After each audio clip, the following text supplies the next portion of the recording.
আজকে হচ্ছে সানডে, এখন বাজে 9:30। তো আমি স্নান করে নিয়েছি। তো সানডেতে না একটু উঠতে তো দেরি হয়ে যায়, এত তাড়াতাড়ি অত মানে এতক্ষণে আমার পুজো হয়ে যায়। তো আজকে আর একটু দেরি হয়ে গেল উঠতে। তো শরীরটা সকালবেলা অনেকটা খারাপ লাগছিল, তাই জন্য আর ওঠার ইচ্ছা হলো না। তো যাই হোক, উঠে এখন স্নান করেছি, এবার পুজো করব।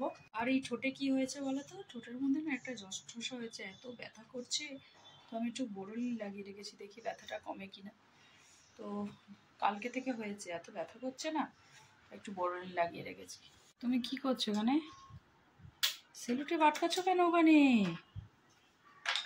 ছিঁড়ে যাবে। পেস্টটা ছিঁড়ে দিয়েছো? আর আটকিও না, ছেড়ে দাও তাহলে, হাতে লেগে যাবে, আবার রেখে দাও। পড়া করে না। তো এখানে তো বাজার নিয়ে চলে এসছে, বাজারগুলো এখন আমার ঢালা হয়নি, তো ব্যাগ থেকে জাস্ট বের করে রেখেছি। এখানে যা যা এনেছে তো এগুলো বার করি এখন ব্যাগ থেকে। তো আমলাও কতগুলো নিয়ে এসছে, কি করবে আমলা জানি না। আর দেখো ব্যাগের মধ্যে লেবু নিয়ে এসছে আর আম নিয়ে এসছে। তো আমি বলেছিলাম আম আনতে, তো কাঁচা আমের টক করব। আর এটা হচ্ছে মনে হয় পটল না, দাঁড়াও খুলে দেখি, পটলের মতন লাগছে, দাঁড়াও দেখি তো ছোট ছোট। আচ্ছা পটল না, এটা হচ্ছে কুঁদরি। তো আজকের ব্রেকফাস্টে বানিয়েছি হচ্ছে চাউমিন। সকালবেলা দেখলেই সয়াবিন আর চাউমিন চাউটা সেদ্ধ করছিলাম। তো আজকে ব্রেকফাস্টে আর রুটি বানালাম না, চাউমিন বানিয়েছি। আর এখানে লাল শাক কেটে রেখেছি, তো ভাবছি না লাল শাকের চচ্চড়ি করবো একটু আলু দিয়ে কুমড়ো দিয়ে। তো এই যে আমি লাল শাকের চচ্চড়ি করে নিয়েছি, সবসময় লাল শাক ভাজা খাই, তো ভাবলাম আজকে একটু চচ্চড়ি করি। তো চচ্চড়ি করেছি। আর এখানে কচুলতি ছিল, তো কচুলতিটা না কালকেই এনেছে, তো সেই জন্য আমি রাত্রেবেলা কেটে রেখেছি। তো কচুলতির একটু ঝাল করছি। আর এটা হচ্ছে ধনেপাতার চাটনি। আর এটা মাছ ভেজে রেখেছি, এটা মাছটা বড় বড় আলু দিয়ে মাছের ঝোল করব। আর এখানে মাছের সাথে আবার এনেছিল অল্প একটু তেল, মাছের তেল, তো এই মাছের তেলটা করছি।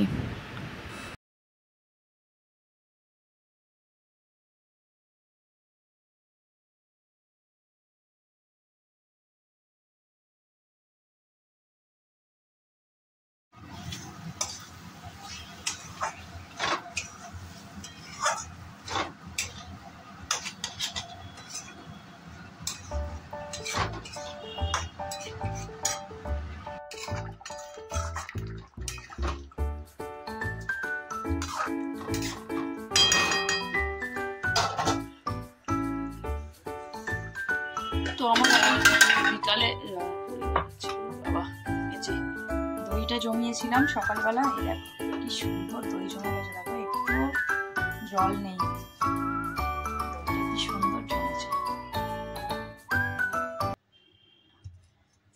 চল এটা ফ্রিজে রেখে দেবো, তাহলে ঠান্ডা হলে খেতে পারবো। তো ভাবছি বিকালে না এটা বানাবো, গোলাপ জামুনটা কতদিন আগে, 1 মাস হয়ে গেছে এনে রেখে দিয়েছি, বানাবো করে আর বানানোই হচ্ছে না। চলো দেখি আজকে এটা বানিয়ে নিই। তার জন্য এখানে যে চিনির যে রসটা সেটাও বানিয়ে নিয়েছি। এই যে চিনির রস আমার বানানো হয়ে গেছে, জাস্ট শুধু এটাকে গুলে বলগুলো বানাবো, গোলাপ জামুন বানিয়ে আর রসে দিয়ে দেবো। চলো, তো এটার মধ্যে এই যে রসটা হয়ে গেছে, এর মধ্যে এলাচ আর কেসার দিয়ে রেখেছি, তো এই জন্য কালারটা একটুখানি ইয়েলো আসবে, সেই জন্য কেসার দিয়ে রেখেছি।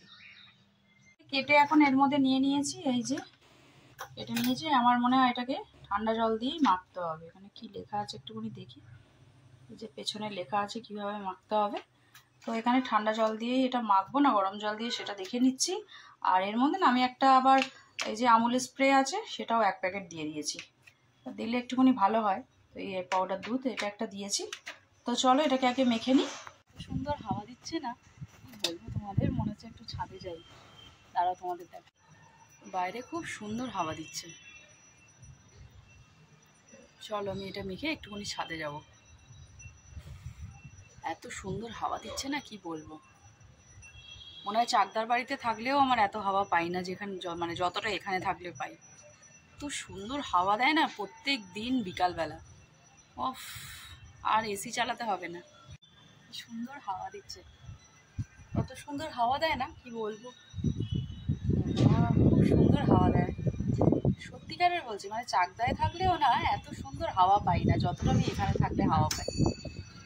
তো আমার মনে হয় ড্রয়িং রুমে এখানে বসে সোফাতেই ঘুম এসে যাবে, এত সুন্দর হাওয়া দেয়। আর এমনি না একদিন দিচ্ছে, আজকে দিচ্ছে, মানে রোজ দেয়, রোজ এরকম হাওয়া দেয়। চল একটু পরে একটু ছাদে যাব। তো এটাকে দেখো একদম আটার মতন করে এইভাবে মেখে নিয়েছি। এবার এটাকে ছোট ছোট গোল্লা করে নেব। এই যে এইগুলো সবকে এইভাবে গোল্লা বানিয়ে নিয়েছি। চলো, এখানে তেল দিয়েছি, তেলটা ভালো করে একটু গরম হোক। এই যে তেলটা গরম হয়ে গেছে, এবার একটা দিয়ে রেখে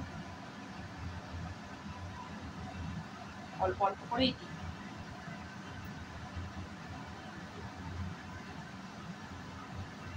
আর এগুলো ফুলে ফুলে বড় হয়ে যাবে, তো সেই জন্য অল্প অল্পই দিই, দেখি এরকম হয়।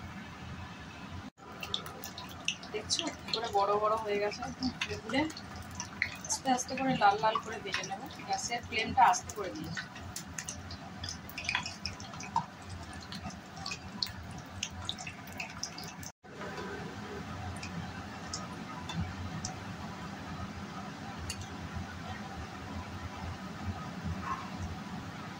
দেখো এই যে লাল লাল হয়ে গেছে, তো একদম ডাইরেক্ট এই রসের মধ্যে দিয়ে দেবো। আর রসটার মধ্যে গ্যাসটা জ্বালিয়ে দিয়েছি, রসের যে গ্যাসটা একটুখানি রসটা গরম হয়ে যায়, তাহলে আরো ভালো হবে। ঠান্ডা হয়ে গেছে না, সেই জন্য এর মধ্যে দিয়ে দিই। তো সবগুলো ভাজা হয়ে গেছে, এই যে আমি সব লাল লাল করে ভেজে নিয়েছি। এই দেখো, তো রসের মধ্যে কিছুক্ষণ ডোবানো থাক, তাহলে ভেতরে রসটা ঢুকবে 8 ঘন্টা করে, তারপরে খাওয়া যাবে। এখন গরম আছে। চলো এটাকে এইভাবে ঢাকা দিয়ে একটু নেড়ে ছেড়ে রেখে দিই, ভেতরে রসটা ঢুকে যায়। দেখতে দারুণ হয়েছে না? ওটা একদম দোকানের গোলাপ জামুনের মতন হয়েছে, দেখতে ভালো হয়েছে। কালারগুলো বেশি খাটাখাটি করলে আবার ভেঙে যাবে, তো এরকম থাক। তো এখানে বসিয়েছি ছোলার ডাল, রাত্রে রুটি আর ছোলার ডাল করব। তো এখানে প্রেসারে সব কিছু পেঁয়াজ, টমেটো আর ছোলার ডালটা দিয়ে দিয়েছি, ভালো করে সেদ্ধ করে নিয়ে তারপর লাস্টে ফোড়ন দিয়ে দেবো, তাহলেই হয়ে যাবে। আর এই দেখো কত বড় বেগুন, এই বেগুনটা ভাবছি একটু ভাজা করব। ওই বড় বড় করে ভাজা করব, তো রুটির সাথে বেগুন ভাজা খেতেও ভালো লাগে।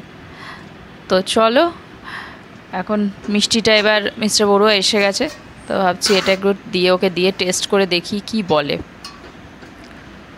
মিষ্টি খেতে এত ভালোবাসে কি বলবো, আমি বাদে বাড়িতে 3 জনই মিষ্টি খেতে ভালোবাসে, যেমন মিস্টার বড়ুয়া, তেমন আমার ছোটোটা, তেমন আমার বড়টা। মিষ্টি থাকলে হয়, মানে যদি তুমি আজকে আনো না, তাহলে আর কালকে আর থাকবে না, একদিনেই শেষ, 3 জনে মিলে খেয়ে নেবে। তো চলো দিয়ে আসি, প্রথমে দুটোই দিই।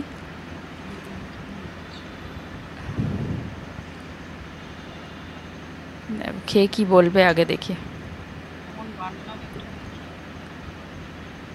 ভালো, এমন ভালো বলছে যে আমিও কানে শুনতে পাচ্ছি না, এত আস্তে করে বলছে।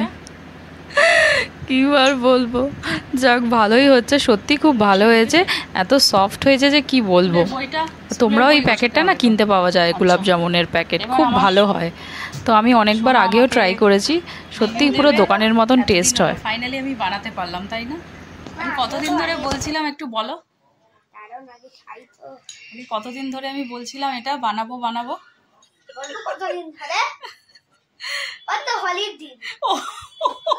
হোলির থেকে আমি বলে যাচ্ছি এটা বানাবো, আজকে না কালকে, কালকে না পরশু, কিছুই টাইম লাগে না, কিন্তু তাও ওই বানাবো বানাবো করে আর বানানো আর হয় না। কেমন হয়েছে বলো? সফট হয়েছে? কেশর টেস্টও ভালো লেগেছে আর সফট হয়েছে। সফট হয়েছে, টেস্টও ভালো, টেস্ট হয়েছে। চলো, ওই বেচারা রোজ বলছে মা বানাও না, গোলাপ জামুনটা কি বানাবে না, এবার এক্সপায়ারি হয়ে যাবে। আমি বলছি ঠিক আছে দাঁড়া, আজকে এবার গোলাপ জামুনটা কি হবে, এবার গোলাপ জামুনটা বলছে এক্সপায়ারি হয়ে যাবে, তুমি আর বানাবে না, এবার ফেলে দিতে হবে। বলছি না না এবার বানাবো। ভালো হয়েছে এবার? আমি ফেব্রুয়ারি থেকে বলে যাচ্ছি। হ্যাঁ আর তারপরে মা বললো যে কি হোলির দিন বানাবে, হোলির দিন বানালো না, তারপরে বলছে যে কি ওই যে তারপরে স্যাটারডেতে বানাবে, স্যাটারডেতে বানালো না, তারপরে বললো যে কি এপ্রিলে বানাবে, এপ্রিলেরও বানালো না। এটা এপ্রিলে ফাইনালি বানিয়ে দিলাম, এপ্রিল মাস না এপ্রিল না, মে মাস চলছে। সরি, হ্যাঁ এপ্রিল মাস।